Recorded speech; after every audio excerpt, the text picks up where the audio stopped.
የኢየሱስ አማላጅና የመላእክቱ የቅዱሳን አማላጅነት ልዩነታቸውና አንድነት በኢትዮጵያ ኦርቶዶክስ ቤተክርስቲያን ስለማይገባኝ እስቲ በቀላሉ ብታስረዳኝ ከሆነ ብዬ ነው። ኦኬ፣ በአጭሩ ለመመለስ የኢየሱስ አማላጅና የቅዱሳን አማላጅ የሚባል ትምህርት የለም፣ በትምህርት ደረጃ ማለት ነው። አሁን የክርስቶስ አማላጅነት የሚባል ትምህርት የለንም በእኛ በክርስቲያኖች ማለት ነው። የክርስቶስ ምንድን ነው ያለው? ቤዛነት ነው ያለው። የቅዱሳን ምንድን ነው ያለው? ምልጃ ነው ያለው። ስለዚህ ሁለቱም የተለያዩ ኮንሴፕቶች ናቸው። አቡነ ሽኖዳ በረከታቸው ይደርብን። ኮምፓራቲቭ ቴዎሎጂ there is a difference between mediation of Christ and intercession of saints ነው የሚለው። ወይም ደግሞ የቅዱሳን አማላጅነትና የክርስቶስ መካከለኝነት ወይም ደግሞ የክርስቶስ አስታራቂነት ፈጽሞ የተለያዩ ናቸው ነው። ኦኬ፣ ምንድነው ልዩነታቸው የሚለውን ስንመለከት ጌታችን መድኃኒታችን ኢየሱስ ክርስቶስ የሰራው ዋጋ በመክፈል ደሙን በማፍሰስ ስጋውን በመቁረስ መስዋዕት በማቅረብ ኦኬ ከራሱ ጋር ከአባቱ ጋር ከመንፈስ ቅዱስ ጋር አንድን መስዋዕት ለዘላለም አቅርቦ አስታርቆናል። አስታራቂያችን ነው እንላለን። ክርስቶስ በቃ በደሙ የሆነ ቤዛነት ልክ ውዳሴ ማርያም ዘእሁድ ወይም ዘሰንበት ማለት ነው ስታነብ ምን ይላል መጽሐፋችን? በከበረ ደሙ ፈሳሽነት የአዲስ ኪዳን አስታራቂ ሆነ። በቃ በከበረ ደሙ በማፍሰስ አስታራቂያችን ሆነ ብለን እናምናለን። ጌታችን መድኃኒታችን ኢየሱስ ክርስቶስ። ቅዱሳንስ ታዲያ ምንድን ነው የሚያደርጉት? እነሱ ዋጋ መክፈል ይችላሉ? አይችሉም። ምንም ደም ቢያፈሱ፣ ምን ስጋቸው ቢቆረስ፣ ምን ስጋቸው ቢነድ ቢቃጠል ቤዛ መሆን አይችልም። ቤዛ መሆን አይችልም። የቅዱሳኑ የሰማዕታቱ የመላእክት ስጋና ደም የላቸውም እንጂ ቢኖራቸው የሁሉም ተሰብስቦ እንደ ክርስቶስ ያለ ስራ ሊሰራ አይችልም። ይሄ የቤተ ክርስቲያናችን የታመነ ትምህርት ነው። ታዲያ እነሱ ምንድነው የሚሰሩት ከተባለ በምልጃቸው በረድኤታቸው ክርስቶስ ወደ ሰራው ስራ በምልጃ በጸሎት እዛ ያንን የመስቀሉ ስራ እንድናገኝ ያግዙናል። በምልጃቸው ያግዙናል ወደዛ እንድንደርስ ማለት ነው። ልክ ጌታ ሐዋርያ ቅዱስ ጳውሎስ በዕብራውያን መልእክቱ ምዕራፍ 1 ከቁጥር 14 በግልጽ እንደተናገረው ኦኬ ምን ብሎ ተናገረ? መላእክት መናፍስት ያደረጋቸው ምን እንዲያደርጉ ነው? መላእክቶቹም መናፍስት አገልጋይ ያደረጋቸው ይልና ምን ሁሉን መዳንን ይወርሱ ዘንድ ስላላቸው ኦኬ መዳንን ይወርሱ ዘንድ ስላላቸው ምን ለማድረግ ለማገዝ የሚላኩ የሚያገለግሉ መናፍስት አይደሉም? ምን ይላል? መላእክት መዳን እንዲወርሱ ሁሉ ምን የሚሉ ናቸው? የሚያግዙ የሚረዱ። ኦኬ ሰው መዳን እንዲያገኙ ሲባል መዳኑን የሰጠን ክርስቶስ ጋር እንድንደርስ በጸሎታቸው በልመናቸው የሚያግዙን ናቸው። ይህንን ለማስረጃ ያክል አንድ ጥቅስ ልጥቀስና ብዙ ጊዜ ስለምንናገረው ሰዓት ለመቆጠብ ጌታችን ራሱ በምሳሌ የተናገረው አንድ ኃይለ ቃል አለ። እሱ ተናግሬ ጨርሳለሁ። ሉቃስ ወንጌል ምዕራፍ 13 ከቁጥር 6 ላይ እንዲህ ይላል። አስቀድሞ ጌታችን ምን ይላል? በዚያን ጊዜ ሰዎች መጥተው ጲላጦስ ደማቸውን ከመስዋዕታቸው ጋር ስላደባለቀው ስለ ገሊላ ሰዎች አወሩለት ይልና ኢየሱስም መልሶ እንዲህ አላቸው፣ እነዚህ የገሊላ ሰዎች ይህን ስለደረሰባቸው ከገሊላ ሰዎች ሁሉ ይልቅ ኃጢአተኞች የሆኑ ይመስሏችኋልን? እላችኋለሁ አይደለም። ነገር ግን ንስሐ ባትገቡ ሁላችሁ እንዲሁ ትጠፋላችሁ። ወይስ በሰሌሆም ግንቡ የወደቀባቸውና የገደላቸው እነዚህ 18 ሰዎች በኢየሩሳሌም ከሚኖሩት ሁሉ ይልቅ በደለኞች ይመስሏችኋልን? አይደሉም እላችኋለሁ። ነገር ግን ንስሐ ባትገቡ ሁላችሁ እንደዚሁ ትጠፋላችሁ አለና ቁጥር 6 በምሳሌ ሲነግራቸው ይህንም ምሳሌ አለ ይላል። ምንድነው ምሳሌው?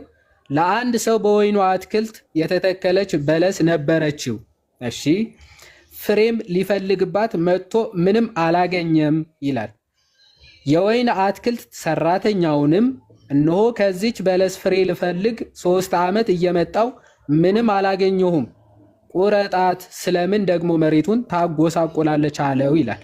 እርሱ ግን መልሶ ጌታ ሆይ ዙሪያዋን እስኪኮተኩትላት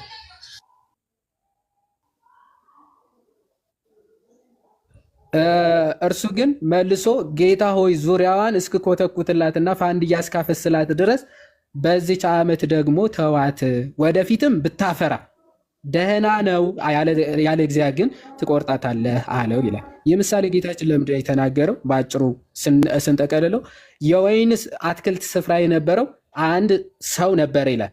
ከዛ ደግሞ ለዛ አትክልት ስፍራ ደግሞ ጠባቂ ነበረው።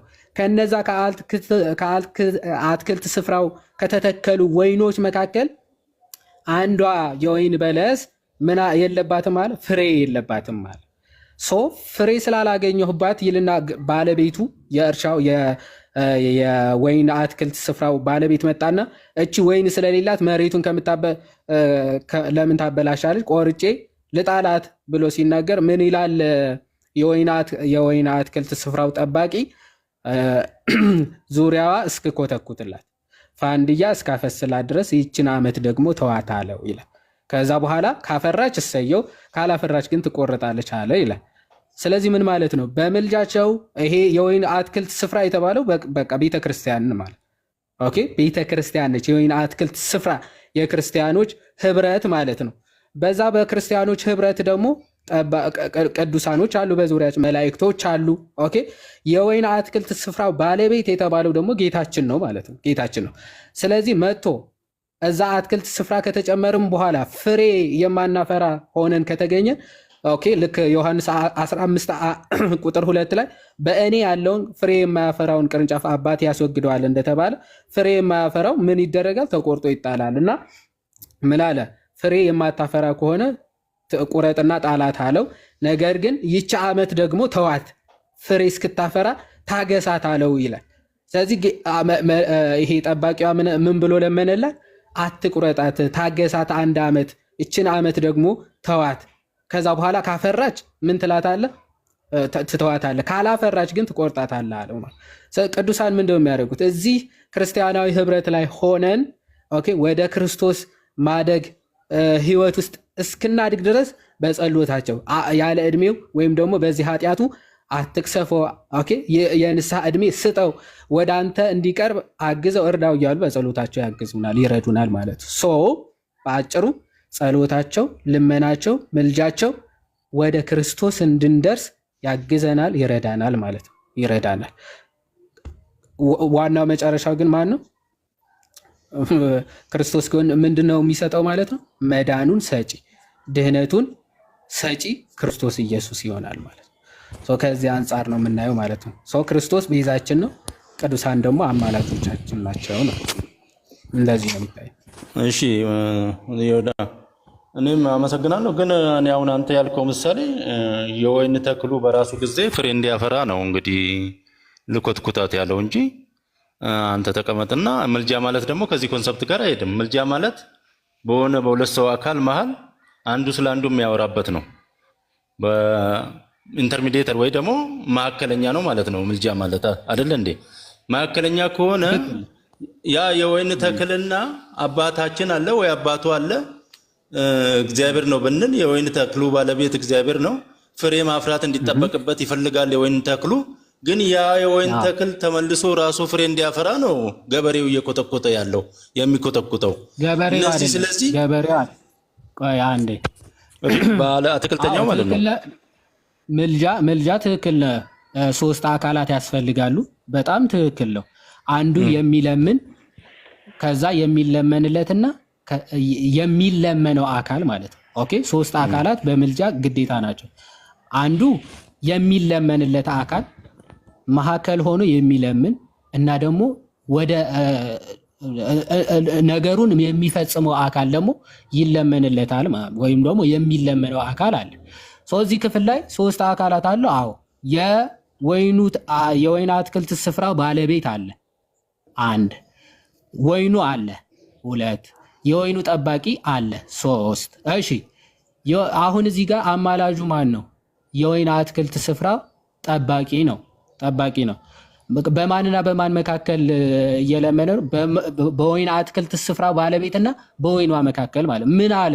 የወይን ባለቤቱ ትቆረጥ ሲል አይ አትቆረጣት እባክህ ታገሳት ብሎ እየለመነ ነው ማለት መሀል ላይ ሆኖ እንዳትቆረጥ ያቺ የወይን አትክልት እቺ ዓመት ታገሳት አትቁረጣት ብሎ እየለመነ ነው።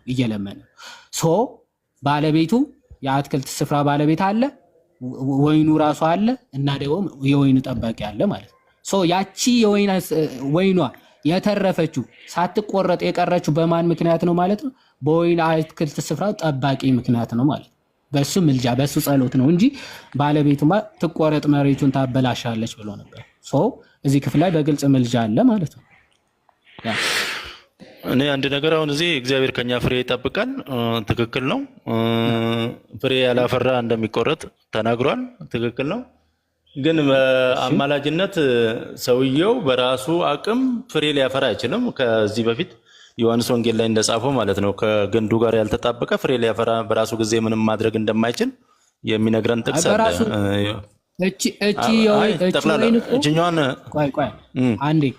እቺ ወይን ከወይን ስፍራ ወይም ደግሞ ከወይን ከአትክልት ስፍራው እኮ ተነቅላ ለብቻዋ እኮ አይደለችም ያለችው። ኦኬ ከራሷ የሚባለው የሆነ መሬት ውስጥ ሳትሆን ወይም ደግሞ የወይን አትክልት ስፍራ ሳትሆን በራሷ በአየር ላይ ተንጠልጥላ እኮ አይደለም።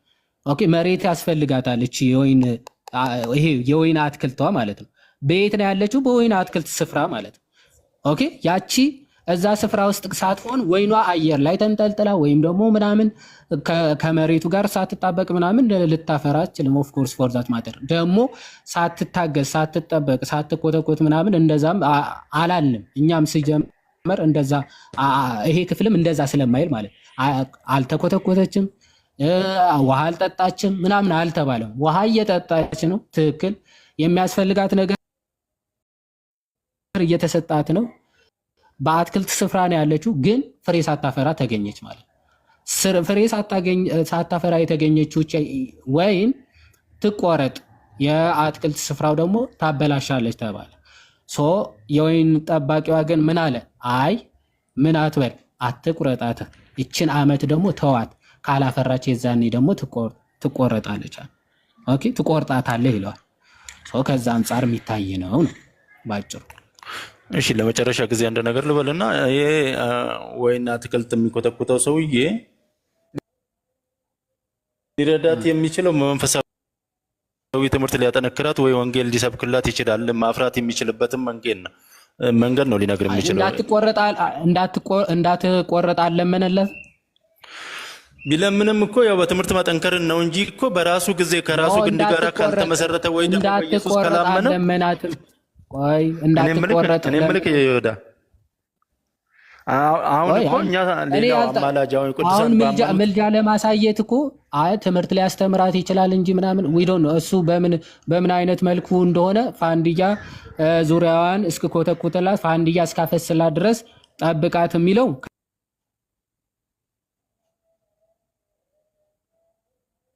ከምን አንጻር እንደሆነ እሱ አፈታቱን እናየዋለን ካስፈለገ።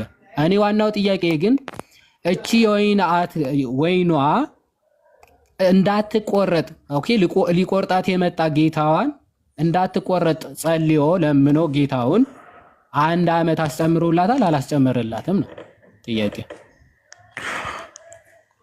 እኮ የግዴታ እኮ ነው። አሁን እነዚህ ወንጌል የገባቸው ቅዱሳን ወይ ሐዋርያት የምንላቸው ይህንን ነው ማድረግ የሚገባቸው። ሰዎች እንዲጠፉ አይፈልጉም። ሰው ሁሉ እንዲድን ይፈለጋል። መዳን ደግሞ በሌላ እንደሌላ ያውቃሉ። ስለዚህ ሰው ባመነው አይደለም ሊድን የሚችለው፣ ወደ ሰው ስንመልሰው አትክልቱን ማለት ነው። ይሄ ሰው ወደ ሰውኛ ስንመልሰው ከሚደርቅ ፍሬ ማፍራት ስላለበት መጀመሪያ ወንጌል ማመን አለበት። ወንጌል ለማመን ደግሞ ከግንዱ ጋር መጣበቅ አለበት ፍሬ ለማፍራት። ያንን ካላደረገ ያንን ጃምፕ አድርጎ ማለት ነው ይሄንን ዘንዶ ያልተጠየቀው የምትመልሰው። ቆይ አንዴ ምን ብዬ ነው የጠየቅኩት? እንዴት ነው የሚያፈራው ነው ጥያቄ። እንዴት ያፈራል እኮ አይደለም ጥያቄው። ወንድማችን ተረጋጋና የተጠየቀውን ብቻ መልስ። ይሄ የወይን አትክልት ስፍራ ጠባቂው ጸሎት በማድረጉ ወደ ጌታው በመለመኑ ያቺ ወይን ከመቆረጥ ተርፋለች አልተረፈችም ነው ጥያቄ እኮ። ተርፋለች ወይም አልተረፈችም እንዴ? በጣም ቀላል እኮ ነው።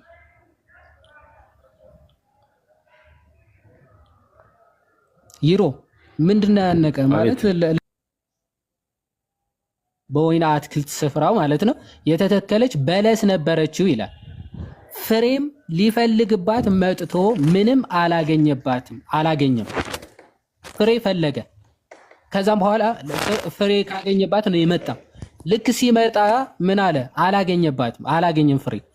ዘን የወይን አትክልት ሰራተኛውን እነሆ ከዚች በለስ ፍሬ ልፈልግ 3 ዓመት እየመጣው ምንም አላገኘሁም፣ ቁረጣት አለው።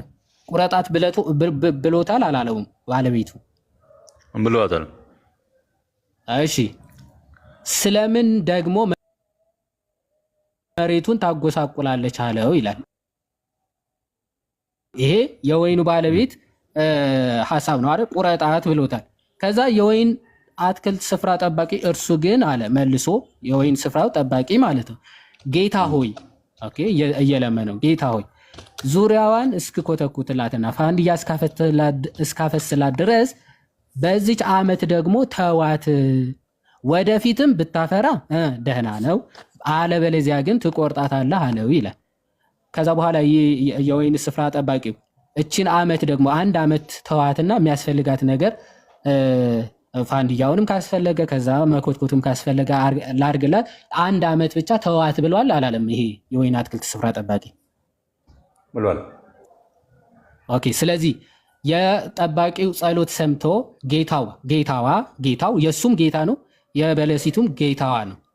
ኦኬ። የበለሲቱም ጌታዋ የሱን ጸሎትና ልመና ሰምቶ ትተዋታል። ከመቁረጥ አልተዋትም፣ ትተዋታል። ቃዛቲስ እኮ እሱን እኮ ነው። በምልጃው የሱን ጸሎት ሰምቶ እድሜ ጨመረላት ማለት ነው። ከመቆረጥ ተረፈች ማለት ነው። ይሄ ነው ምልጃ ማለት። አለቀ። ምልጃ ማለት እንደዚህ ነው። ክርስቶስ ግን እንዲህ ብሎ እባክህ እንደዚህ እባክህ ተዋቸው ምናምን እያለ አይደለም። ክርስቶስ ዋጋ ከፈለ፣ ደም ከፈለ፣ ስጋውን አቀረበ፣ መስዋዕት ሆኖ የራሱን ስጋና ደም አቀረበ። ከዛ በኋላ ምንድነው ይሄ ምንድነው የሚባለው? ቤዛነት ወይም ደግሞ ዋጋ መክፈል ነው። እባክህ ተዋቸው ምናምን እያለ እየለመነ እየጸለየ አይደለም፣ የክርስቶስ ነው። ታዲያ በምንድነው? በዋጋ ተገዝታችኋልና የራሳችሁ አይደላችሁም ብሎ እንደተናገረው በደም ዋጋ በቤዛነት ክርስቶስ ኢየሱስ አድኖናል። ስለዚህ ቅዱሳኖች ወደዚህ ወደ ተከፈለልን ዋጋ ነው የሚመሩን፣ ወደዛ ነው የሚወስዱን። የአዳኙ ትዕግስቱን እንዲያረግልን ወደ ራሱ እንዲያቀርበን በጸሎት በልመና ያግዝናል ማለት ነው። እንደዛ ነው። ቅድም ራስህ የምልጃን ትርጉም ምን አልከ? አይ ምልጃ ማለት እኮ በሁለት ሰዎች መካከል ሆኖ የሚለምን ነው ብለህ ራስህ ፈተህ ነበር የጀመረ እኮ። ማስታረቅ አይደል እንዴ? በልመና ነሰሰሪ ልመና ብቻ ላይሆን ይችላል። ልመና ብቻ ነው በጣም በሚያስደንቀ ሁኔታ። ምክንያቱ የመጽሐፍ ቅዱስ መዝገበ ቃላት መሰረታዊ ትርጉሙ አንዱ ስለሌላው መጸለይ መለመን ነው ብሎ ነው የሚፈታው። ስለዚህ ከዚህ መሰረቱ እየተነሳ ነው ሌሎቹ ውጤቶች ማለት ነው። ዮሐድ ምናልባት ማችን ለሱ እንትንስ ቢሆን ቤዛነትስ ቢሆን ምልጃ ማለት ለምሳሌ እነ ጳውሎስ በተደጋጋሚ ስለኔ ጸልዩ ይል ነበር። ጳውሎስ ሙቱልኝ እያላቸውም ሊሆን ይችላል። ወዳጄ ሂሮ ሰምታል። ጥያቄው ከበድ ስለሚል በእናትህ ይቅርታ፣ ስራ ላይ ስለሆንኩ ነው። ካላመንከኝ ቪዲዮ ከፍቼ ላሳይክ። እንትን የምሰራው ስራ እንትን ስም ላይ ነው። ቅድሚያ የምሰጠው ነገር አሁን ያልኩትን ሰምታል ወይ ነበር ያልኩት? ሰምቻለሁ። እኔ እየሰማሁ ነው። አልወርድም፣ እዚህ ሆናለሁ። ሬዲ ሆኜ ተመቻችቼ እመለሳለሁ። እሺ። አይ ዮሐድ ምልጃ ልመና ብቻ ነው ብሎ ሲል እዚሁ አቆየኝና አይ አይደለም ብለሃል። እዚሁ አቆየኝና ሌላ እያወራን ነው። ቀጥሉ ዮሐድ ቀጥል። ላይ እንደዚህ አይነት ፕሮቴስታንት እዚህም የሆናችሁ ወገኖቻችን የምንወያየው ነገረ ክርስቶስ ነው። ነገረ ክርስቶስ ማለት ደግሞ በጊዜያዊ አነዋወር ስለ ዘላለማዊው ህልውና ነው ምንማማር። ምድራዊ ተራ ስብሰባ በራሱ የተመቻቸ ሰዓትና አጀንዳ እስክሪብቶ ያስፈልጋል አይደል? ስለ ሰማያዊው ነገር እየተወያየን እስክሪብቶ፣ መጽሐፍ፣ ማስታወሻ ይዞ ቁጭ ብሎ በስርዓት መነጋገር ነው። የሚያምኑበትን መጽሐፍ አውጦ ማሳየት፣ በአንጻሩ ደግሞ የማያውቁትን ለመማር ራስን ማብቃት። እንዲሁናችሁ ግቡ። ከታዘቡት አንዱ ሁላችሁም ስራ ላይ ናችሁ። እኛ እኮ ስራ ፈቶች ሆነን አይደለም ቁጭ ብለን የምናስተምረው። ለመማር ማናውቀውን ለመማር የምናውቀውን ለመናገር ከዚህ ቁጭ ያልነው ለ3 ሰዓት 4 ሰዓት የተቀመጥነው አንደኛ ከሰማያዊው ትምህርት የሚበልጥ ሌላ ህይወት ስለሌለ፣ በሁለተኛ ደረጃ የያዝነው አጀንዳ ትልቅ ነገር ስለሆነ ለዚያ ብለን በክብር እውነትን እንገልጽላችሁ ዘንድ ያን እውነት አይታችሁ ደግሞ ብርሃናችሁ በሰዎች ፊት ይብራ እንደተባለ ብርሃናችን ክርስቶስ በሰው ፊት ስናበራ መብራቱን አይታችሁ አማናዊ ህይወትን ትወርሱ ዘንድ ነው ምንደክመው እንጂ እዚህ የምንመጣው ስራ ስለሌለን በዚህ በቲክታክ ዓለም ሰዓት ለማሳለፍ አይደለም የምንመጣው። ወደ 4ኛ መሰልከኛ ሆነ አንተ ስራ ላይ ነን እያሉ ማለት ነው የሚወጡት። ስራ የሆነ ሰው ስራውን ይስራ፣ ስትጨርሱ ደግሞ ኑ። ዘይት ቀና ይለክል ያጋይስት አይደል የሚል ጌታ ለሁለት ጌቶች የሚገዛ ባሪያ የለም። ወይ ስራችሁን ስሩ ወይ ክርስቶስን ተማሩ። ከፊል ግማሽ የሆነ ጆሮ ሰጥቶ የሆነ ሰዓት እየሰሙ የገባችሁ ለመሰላችሁና ያወቃችሁት ለመሰላችሁ ነገር ለመናገር አንደበታችሁን ትከፍቱና ያን ነገር እናብራራ ዘንድ ስንጀምር ደግሞ ቸኩያለሁ ብሎ ራስን ማስሮጥ ተገቢም አይደለም። ይህ ሃይማኖታዊ ድርጊት ነው። ከዚህ ውጡ የሚል ወንድማዊ ምክሬ ነው። ሲነሳ ለነበረው ምልጃ አንዱ ስለሌላው መለመን ነው የሚለው በደንብ ተገልጾ እንከሰግ ዝማ ከሜታ ጽረ ምድረነ ምድራችን እንዳታቆሽሽ ከዚህ በኋላ ቆረጣት የሚል ቃል ያስተላለፈ የወይኑ ባለቤት ነው። እርሱ ደግሞ ክርስቶስ ነው።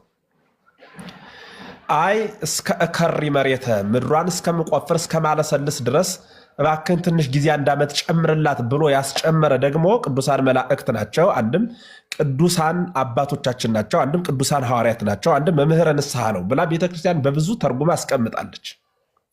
የጌታ የምሳሌ ትምህርት ደግሞ እያንዳንዱ የሚመሰጠር ነው። ገበሬ ሊዘራ ወጣ። ሲዘራ ከእሾህ መካከል የወደቀ አለ። ወበዘ ወርቀ ውስተ ፍኖት ከመንገድ ዳር የወደቀ አለ። ወበዘ ወርቀ ውስተ ኮክ ከጭንጫ መካከል የወደቀ አለ ይላል አይደለ?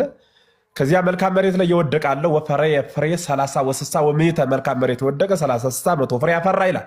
ይህ ጌታ በምሳሌ ላይ ያስተማረው ምሳሌ ሆኖ ግን አልቀረም። ፈክር ለነ እግዚኦ አሉት። ያ ትርጓሜ ግን ምንድነው ተርጉምልን ሲሉት ነገራቸው። ሾህ መካከል የተባለ ነገር ንዝንዛፍኖ የያዛቸው ናቸው።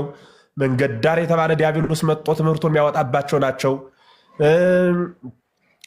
አለት ላይ የተባለ ትምህርቱን ወዲያው ሰምተው ወዲያው እዚያው ላይ እየተመለሱ የሚመስላቸው ግን ወዲያው የሚጠፉት ናቸው። መልካም መሬት የተባለ ደግሞ በንጹህ ልብ የእግዚአብሔር ቃል የተዘራባቸው ያን ይዘው ለፍሬ የበቁት ናቸው ይላል። ይህን ምን ማለት ነው? የእግዚአብሔር ቃል ሲነገር በምሳሌ የተነገረ ሁሉ የሚመሰጠር ነው። መንግስተ ሰማያት የሰናፍጭ ቅንጣትን ታክል ትመስላለች ምን ማለት ነው ተብሎ ይተረጎማል። ምሳሌ ነው። ለእኛ ሲሆን ምን ማለቱ ነው? 10 ደናግልን ትመስላለች፣ 5 ሰነፎች፣ 5 ልባሞች ሲል ማቴዎስ ወንጌል 25 ላይ ሰነፍ የተባሉት በዚህ ዓለም ያሉ በክርስቶስ እናምናለን የሚሉ ሃይማኖት አለን የሚሉ ነገር ግን ክርስቶስን የማያውቁት ናቸው። ልባሞች የተባሉ ክርስቶስም ሃይማኖትም የቀና ልቡናም ትሕትናም ፍቅርም ሁሉ የተሟላላቸው ናቸው። በሩ ተዘጋ ማለት መንግስተ ሰማያት ክርስቶስ መጣ ፈረደ፣ መንግስተ ሰማያት ተዘጋች ማለት ነው። እና እያንዳንዱ የእግዚአብሔር ቃል የሚመሰጠር የሚተረጎም ነው። ምን ማለት ነው ተብሎ ማለት ነው። ምስጢር ለተነገረላቸው እንዴ ዝም ብሎ ድፍና አድርጎ ዝም ብሎ ይህ ምሳሌውንም አንቀበልም። ምሳሌ እኮ እናንተ ፊት በእውነት እግዚአብሔር በሚያውቅ ለመጥቀስ እኮ ተሳቀቀን። ጌታ በምሳሌ ያስተምሯን ብለን እሱን አብነት አድርገን አንድ ምሳሌ ስንናገር ተረት ተረት ትላላችሁ። ጸሐፍት ፈሪሳውያን፣ ሰዱቃውያን የሚባሉት 8ቱ ቤተ አይሁድ ረበናት የሚባሉት ጌታን እንዲህ ነው ሲሉት የነበረ ሲናገር ተረት ጀመረ ነበር የሚሉት። እና ዛሬም ለእኛ እንደዚያ ሆናችሁብን። በእውነት እግዚአብሔር በሚያውቅ የልብ ጆሯችሁን ክፈቱና ተማሩ።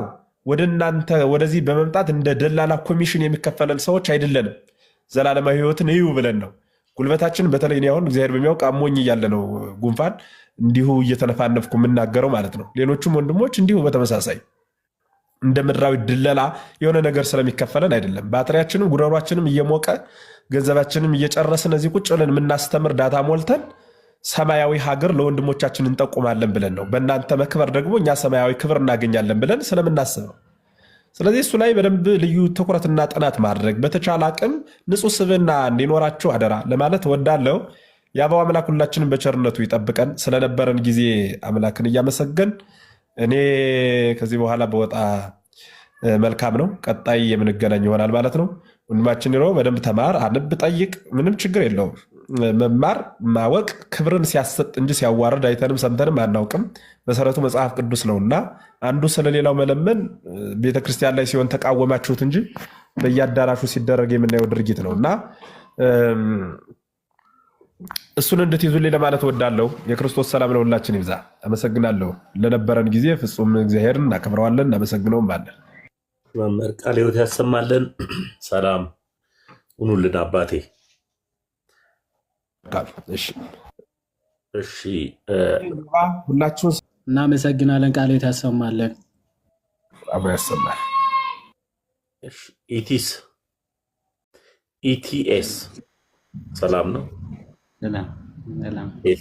አይ ጥያቄ ሁለት አማርኛ ብዙ አልችልም፣ ግን አዳምና ሔዋን ኦርቶዶክስ ነኝ። አዳምና ሔዋን በመጀመሪያ ገነት ከገነት ነው የወጡ ወይስ ማለት ትግርኛ ነው የምችለው እንደሚ? አዎ በትግርኛ አውራው። የዋድ ይችላል። የዋድ አውራው። እሺ አዳምና ሔዋን መጀመሪያ ኣብ ገነት ነይሮም ዲዮም ናብ ደገ ወፂኦምስ ወይስ ናብ መሬት መፂኦምስ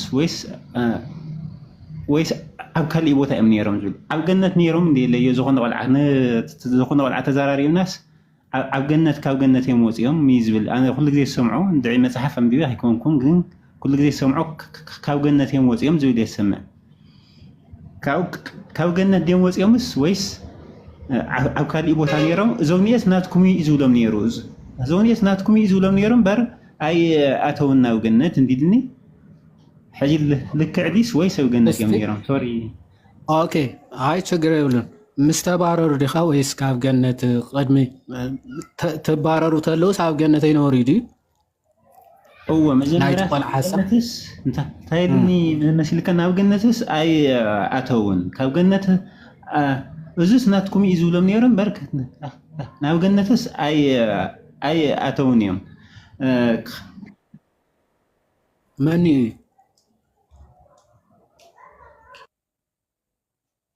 ነይሩ ናትኩም እዩ ዝብሎም ነይሮም በር ናብ ገነትስ ኣይ ኣተውን። ናብ ገነት ዝኣተወ መጀመርያስ እቲ ምስኡ ዝተሰቐለ ሓደ እንዳይነበረን ካብቶም ክልተ እቲ ሓደ መጀመርያ ዝኣተውስ ንሱ እዩ ኢድኒ እና ኣምንታይ ነይሮም እዩ ዝብል ኣምንታይ ነይሮም እሱ ኢለ ኣነስ ኣብ ገነት እዮም ነይሮም እየ ግን ኢለይ ኣነ ኣይ ንሱ ብኣምንታይ ነይሮም እዩ ዝብል እሱ ናቱ ሓሳብ ምንም ኣይበለን። ኣብዚኣ ነይሮም ኣይበለን እኒአኩም ሳይ ኦኬ እንድሕር ሃሊማ ጠይቆ እንዶ እሺ ኣብ ምንታይ ነይሮም ኣይፈልጠን ሲል ኢኹም ከምዚ ዘላ ኣብ ምንታይ ነይሮም ኣይፈልጠን እዩ የዋድ ግን እሱ ናይ ብቻውን ኣይኮንኩን ደው ኢለልካ ነይሮም ኣልዕለን ይኸስውኒ አንዳላ ሶሪ ኦኬ አጋጣሚ እኮ በዓል ምናምን ኮይኑ ሶሪ ነው ኣብዚ ምቾካ ሰዓት እሺ ደውለለ ችግር የለም። ኦኬ እዮብ አለ። ቆይ አማርኛ በደንብ ትሰማኝ ካወ ችግር የለም። ማይ ሰማኝ። እሺ ታማሃል። እዮባ ጥያቄውን ሰምተሃል?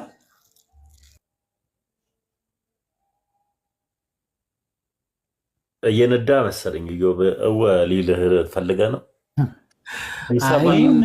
በስልክ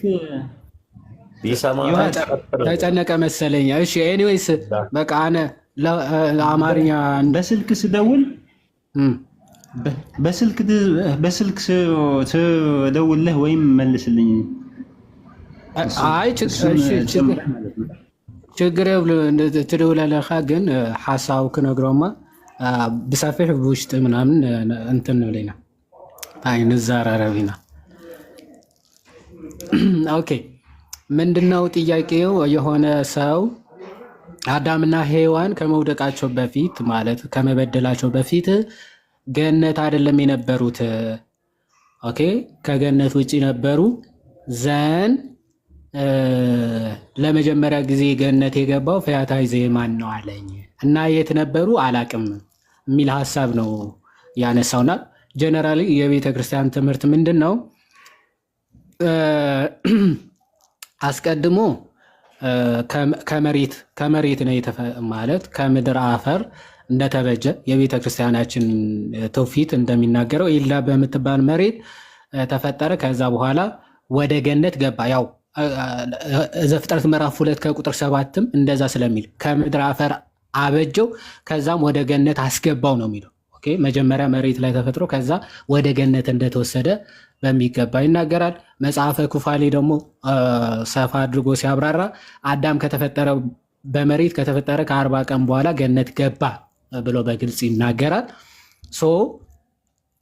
ይህንንም ይዛ ቤተክርስቲያናችን መጽሐፈ ኩፋሌ ላይ ያለው ሴት ከተፈጠረች ከ80 ወንድ ከተፈጠረ ከ40 ቀን በኋላ ገነት መግባታቸውን ከዛ ደግሞ ዘሌዋውያን ምዕራፍ 19ም 12 ላይ ያለውን ሴት ልጅ ወንድ ከወለደች በኋላ ከ40 ቀን ሴት ልጅ ከወለደች በኋላ ከ80 ቀን በኋላ ቤተ መቅደስ ይዛው ትሂድ የሚል ስርዓት ስላለ ያንን ይዛ ቤተክርስቲያናችን ህፃናት የምታጠምቃቸውን ከዚህ አንጻር ነው። ወደ መንግስተ ሰማያት ምንገባበትን የእግዚአብሔር ልጅነት የምናገኝበትን ሚስጢር በ40 እና በ80 ቀን የሚሆነው ጥምቀቱ ትውፊቱ የመጣው ከዚህ ነው።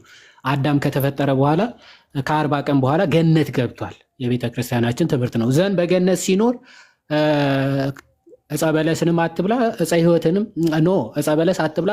ከዛ በኋላ ግን 1000 ዓመት ከሞላ በኋላ ወይም ደግሞ እግዚአብሔር እስካወቀው ሰዓት ድረስ ቢጠብቅ ያንን ዕፀ በለስ ሳይበላ ማለት ነው ዕፀ ሕይወትን በልቶ ሕያውነትን ገንዘብ እንዲያደርግ እግዚአብሔር ነግሮት ነበረ። ግን ያን አፈረሰ፣ ዕፀ በለስን በላ። ወደ ዕፀ ሕይወት የሚወስደውን መንገድ እንዳይበላ ከምን አስወጣው ነው የሚለው? ከገነት አስወጣው ይላል ቃል በቃል መጽሐፍ ቅዱስ ያንን ነው የሚለው። ኦኬ ከገነት አስወጣው። ከገነት ወጣ። ገነትንም በሚገለባበጥ እሳት በያዘ ኪሩብ አስጠበቃት ይላል። ከዚህ አንጻር ገነትን የነበሩት ነው ትምህርቱ ማለት ነው ባጭሩ። ለህይወት ያሰማል። አሜን አሜን። አብሮ ያሰማል። መቼ ልደውል? መዓዝ ክድውለልካ? ሶሪ ኢዳ በቃ ካብዚ ምስ ህፃና ደውለለሽ ችግር የብለን። እሺ እሺ እሺ ደውለለሽ። እሺ